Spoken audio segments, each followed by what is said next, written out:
आता पाहूया टॉप 9 मोठ्या बातम्या।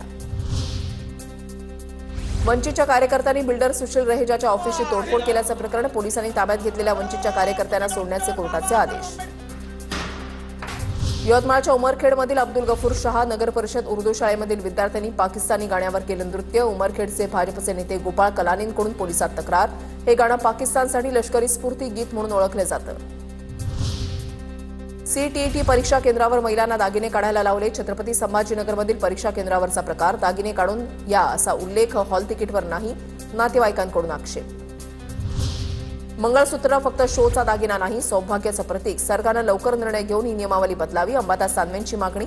छत्रपती संभाजीनगरमध्ये सीटीईटी परीक्षा केंद्रावर मंगळसूत्र काढून ठेवायला लावल्यानं महिला विद्यार्थी आक्रमक। मुंबईच्या समुद्रामध्ये आंतरराष्ट्रीय तेल तस्करांवर तटरक्षक दलाची धडक कारवाई, मोठ्या प्रमाणात तेलसाठा असलेली जहाजं जप्त। कोल्हापूरच्या टिमकी पाचपावली परिसरातील कॅसिनो जुगार अड्ड्यांवर पोलिसांचा छापा, तिघांना जुगार खेळताना रंगेहात अटक, 17 कॅसिनो यंत्र, रोख रक्कम आणि इलेक्ट्रॉनिक साहित्य जप्त।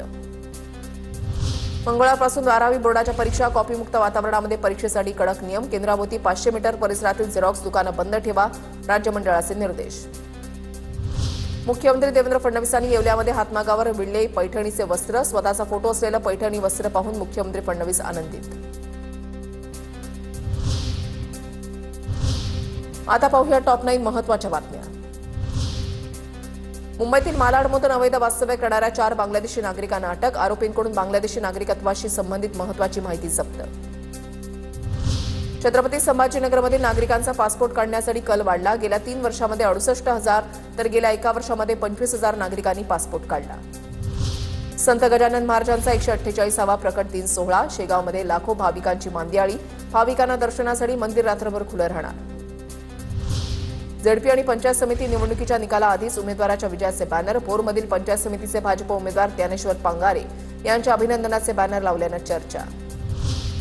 जळगावमध्ये सोन्याचे दर 4,300 तर चांदीच्या दरामध्ये 43,000ची घसरण, सोनं प्रति तोळा 1,54,000, चांदीसाठी प्रति किलो 2,60,000 रुपये मोजावे लागणार।